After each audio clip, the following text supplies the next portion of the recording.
ഇന്ന് കൊളംബോയിൽ നടന്ന 2020 ലോകകപ്പിലെ ഉദ്ഘാടന മത്സരത്തിൽ നെതർലാൻഡ് എല്ലാവരെയും ഞെട്ടിച്ചിരിക്കുകയാണ്. നെതർലാൻഡ് ഉയർത്തിയ അട്ടിമറി ഭീഷണിയിൽ നിന്നും കഷ്ടപ്പെട്ട് രക്ഷപ്പെട്ട് പാകിസ്ഥാൻ. അവസാന ഓവറിൽ ഫഹീം അഷ്റഫിൻ്റെ ബാറ്റിംഗാണ് പാകിസ്ഥാനെ നാണക്കേടിൽ നിന്നും രക്ഷിച്ചത്. ആദ്യം ബാറ്റ് ചെയ്ത നെതർലാൻഡ് ഉയർത്തിയ 148 റൺസ് വിജയലക്ഷ്യത്തിലേക്ക് 19.3 ഓവറിൽ 7 വിക്കറ്റ് നഷ്ടത്തിൽ പാകിസ്ഥാനെത്തി. പാകിസ്ഥാന് 3 വിക്കറ്റ് വിജയം. ഫഹീം അഷ്റഫാണ് കളിയിലെ താരം. മറുപടി ബാറ്റിങ്ങിൽ മികച്ച തുടക്കം ലഭിച്ചെങ്കിലും പാകിസ്ഥാൻ്റെ കൂട്ടത്തകർച്ച നെതർലാൻഡിന് ഒരു അട്ടിമറിക്കുള്ള സാധ്യതകൾ തുറന്നു നൽകിയിരുന്നു. എന്നാൽ 11 പന്തിൽ 29 റൺസ് എടുത്തിറങ്ങിയ ഫഹീം അഷ്റഫിൻ്റെ ഇന്നിംഗ്സാണ് 3 പന്തുകൾ ബാക്കി നിൽക്കെ പാകിസ്ഥാനെ വിജയത്തിലെത്തിച്ചത്.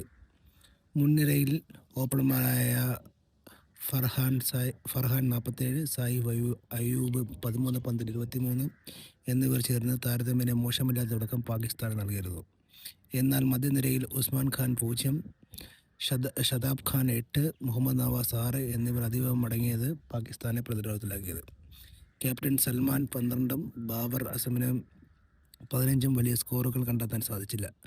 അവസാന 12 പന്തിൽ 29 റൺസായിരുന്നു പാകിസ്ഥാന് ജയിക്കാൻ വേണ്ടിയിരുന്നത്.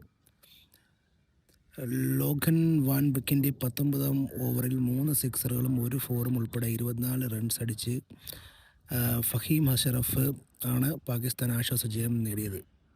20 ഓവറിൽ ബാസ് ഡൈ ലീഡിൻ്റെ 3-ാം പന്ത് കവറിന് മുകളിലൂടെ പായിച്ച് ഫഹീം പാകിസ്ഥാൻ്റെ വിജയം ഉറപ്പിച്ചു.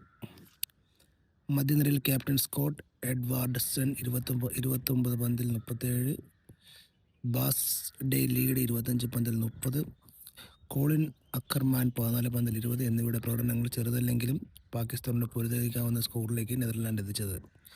ഓപ്പണർമാർ മിച്ചൽ ലിവിറ്റ് 24 റൺസ് അടിച്ചതും പുറത്തായി. എന്നാൽ ലോവർ മിഡിൽ ഓർഡറുകളും വാലറ്റും പൊരുതാതെ കീഴടങ്ങിയത് നെതർലാൻഡിന് തിരിച്ചടിയായി.